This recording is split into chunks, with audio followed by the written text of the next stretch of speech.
Hello दोस्तों, welcome to my official channel ड्रीफी academy. दोस्तों, आज 29 तारीख है और 29 तारीख को आज हम देखेंगे कि हमारे पेपर में कौन सी इंपॉर्टेंट न्यूज़ है जो हमारे एग्ज़ाम के पॉइंट ऑफ व्यू से करंट अफेयर बन सकते हैं। तो इसमें देखते हैं, मई जून 2029 में हो सकते हैं देश में एक साथ चुनाव। इसमें दिया है सब कुछ सही रहा तो मई जून 2029 में एक राष्ट्र एक चुनाव की योजना अमल में आ सकती है। ये एक राष्ट्र एक चुनाव के एक राष्ट्र एक चुनाव का मतलब जो राज्यसभा और विधानसभा के चुनाव है, इसको एक साथ ही कराने की बात कही जा रही है। ऐसा पहले भी होता था, एक राष्ट्र एक चुनाव। ये संविधान जब अपनाया गया था तो 1951 से 1967 के बीच हर 5 वर्ष पर लोकसभा और विधानसभाओं के चुनाव एक साथ होते थे। इतना ही नहीं, 1952, 1957, 1962, 1967 में केंद्र और राज्य की सरकारें एक साथ चुनी जाती थी। इसका बंद होने का कारण क्या था? बंद होने का कारण ये था कि ये चुनाव, जैसे महाराष्ट्र है, बिहार है, यूपी है, सेंट्रल की जो गवर्नमेंट रहती थी और स्टेट की जो गवर्नमेंट रहती थी, इनमें ठन जाती थी। ठनने का मतलब कि जैसे स्टेट गवर्नमेंट है, ये सेंट्रल के हिसाब से काम नहीं कर रही थी, तो वहाँ पे राष्ट्रपति शासन लगा दिया जाता था या तो उसकी सरकारें भंग कर दी जाती थी। तो इस तरीके से अव्यवस्था फैल गई। अव्यवस्था फैलने के कारण ऐसे चुनाव बंद हो गए, फिर बारी बारी से चुनाव करवाया जाने लगा। फिर इसको सुझाव आया था 1983 में। चुनाव आयोग ने 1983 में अपनी रिपोर्ट पेश की थी कि फिर से चुनाव करवाया जाए, लेकिन कोई सफलता नहीं मिली। क्योंकि जब मोदी सरकार आई 2014 में, मोदी गवर्नमेंट ने क्या किया, इसको फिर से कहा कि हम एक साथ एक राष्ट्र एक चुनाव करवाएंगे। तब से ये चल रहा है मामला। इसके लिए कई समितियां गठित भी हुई थी। एक समिति देखिए यहाँ पे गठित की गई है, कोविंद समिति भी कर रही है काम। विधि आयोग के अलावा पूर्व राष्ट्रपति रामनाथ कोविंद की अध्यक्षता में एक उच्च स्तरीय समिति भी एक रिपोर्ट पर काम कर रही है कि कैसे संविधान और मौजूदा कानूनी ढांचे में बदलाव करके लोकसभा, विधानसभाओं, नगर पालिकाओं और पंचायतों के चुनाव एक साथ कराया जाए। उल्लेखनीय है कि इस वर्ष अप्रैल मई में होने वाले आगामी लोकसभा चुनाव के साथ कम से कम 5 विधानसभा चुनाव होने की संभावना है, जबकि महाराष्ट्र, हरियाणा और झारखंड में विधानसभा चुनाव इस वर्ष के अंत में होने की उम्मीद है। बिहार और दिल्ली में अगले वर्ष विधानसभा चुनाव होने वाले हैं, जबकि असम, बंगाल, तमिलनाडु, पुडुचेरी व केरल में 2026 में और उत्तर प्रदेश, उत्तराखंड, पंजाब व मणिपुर में 2027 में चुनाव होने हैं। वर्ष 2028 में कम से कम 9 राज्यों के विधानसभा चुनाव होने हैं। तो इसे ये बेनिफिट होगा कि अगर एक राष्ट्र एक चुनाव हो गया तो सारे चुनाव एक साथ करवाए जाएंगे। अच्छा, इससे बेनिफिट क्या होता है? इससे बेनिफिट होगा, समय की बचत होती है। जो हमारे अर्धसैनिक बल है, उनको बार बार ट्रैवलिंग करना पड़ता है, जिसकी ड्यूटी बॉर्डर पे लगी है, उनको कहीं यूपी में चुनाव हो रहा है तो वहाँ जाना पड़ता है। तो इससे क्या होगा, इनके जो चुनाव के दौरान पुलिस और अर्धसैनिक बलों के बड़े पैमाने पर बार बार तैनाती की जाती है, इससे इसमें कमी आएगी एक साथ चुनाव हो जाने पे। ठीक है, अब नेक्स्ट न्यूज़ देखते हैं। नेक्स्ट न्यूज़ कौन सी इंपॉर्टेंट है?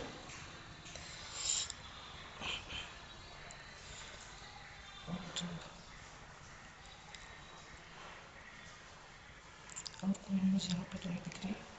हाँ, अगर आप लोग कहेंगे तो हम जो एडिटोरियल है, एडिटोरियल पे हम वीडियो डालेंगे, लेकिन इसमें थोड़ा टाइम लगेगा, इसके लिए अलग से ही पढ़ाना पड़ेगा। अभी तो पहले करंट अफेयर की क्लास चल रही है, तो प्रीलिम्स के अकॉर्डिंग जो इसमें है वो हम जोड़ के निकाल दें। इसमें दिया है कि WTO में अपीलीय निकाय की बहाली पर अड़ा भारत।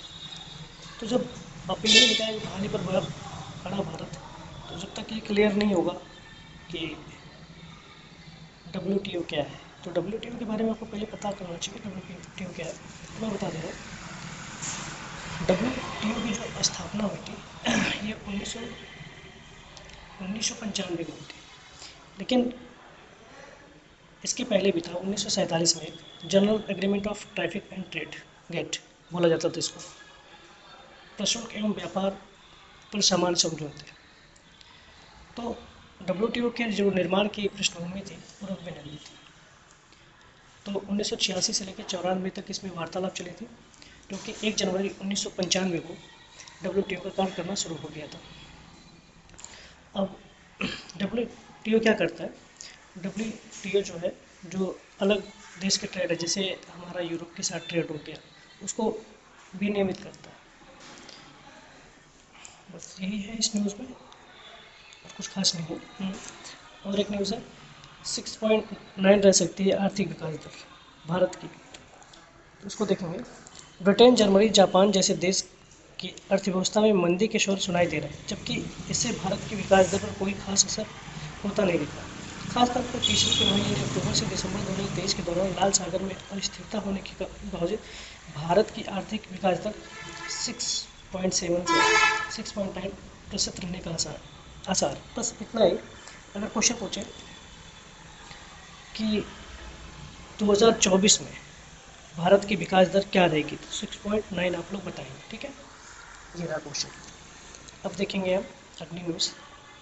अगली न्यूज़ है, सैनिक की जगह लेने मालदीव पहुंचा भारतीय सैन्य दल। ये जो चाइना है, चाइना किसी को भी परेशान कर देगा। चाइना जो है पाकिस्तान के पीछे पड़ा, पाकिस्तान से बेल्ट एंड रोड इनिशिएटिव बना के ले गया। अब चाइना वाले चूँकि सस्ते सामान देते हैं, सस्ते सामान के चक्कर में, के लालच में आके दूसरे देश उससे सामान लेते हैं, पैसे लेते हैं, पैसे लेके कर्ज में पड़ जाते हैं। जब कर्ज में पड़ जाते हैं तो चाइना वाले क्या करते हैं, वहाँ पे अपना डेरा जमाते हैं, सैनिक भेज देंगे, कहीं लिखवा लेंगे, उनकी ज़मीनी रजिस्ट्री करवा लेंगे, ये सारी प्रॉब्लम क्रिएट करते हैं। अब देखिए, एक संधि हुई थी मालदीव के साथ। हमारी सेना मालदीव में थी, लेकिन मालदीव से हमारी सेना को बाहर निकाल दिया गया। क्यों? जो हमारे रिश्ते भी सही थे, ऐसी बात नहीं कि हमारे रिश्ते मालदीव के साथ सही नहीं थे। लेकिन मैं बताना चाहूँगा मालदीव के बारे में, भारत और मालदीव के भारत के रिश्ते के बारे में बताऊँगा।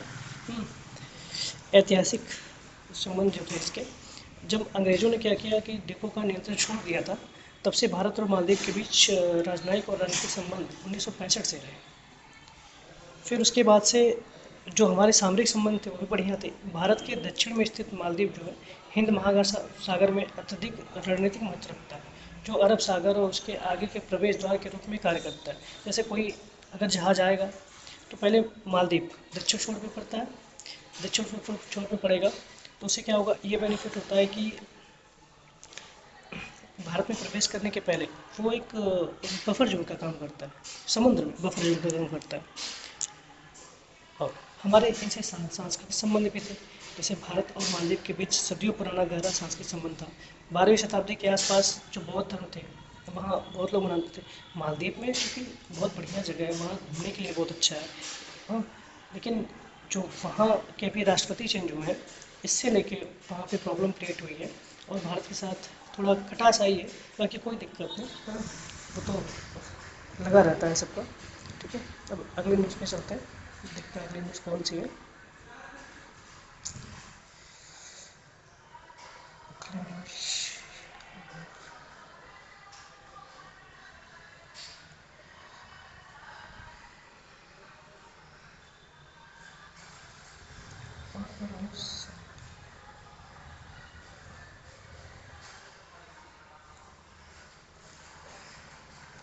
पेपर में दोस्तों ज़्यादा पढ़ना नहीं होता है, ऐसा पढ़ो तो उसमें छाँट के निकाल के पढ़ा जाता है। ये नहीं पेपर आ गया तो हम पूरा पेपर ही पढ़ डालें, सब चीज़ें क्लियर नहीं हो पाती हैं। तो आपका थोड़ा पेपर से निकालो, और साथ में जो एक्स्ट्रा है उसको भी आप ऐड किया करो, तो इससे क्या होगी, चीज़ें समझ में आएंगी और चीज़ें याद भी रहती हैं।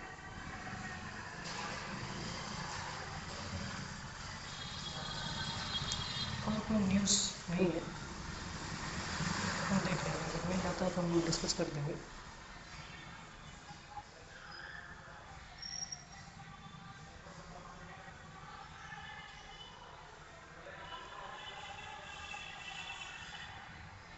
हाँ, एक न्यूज़ है, बंगाल में गंगा का पानी नहाने के लायक भी नहीं है।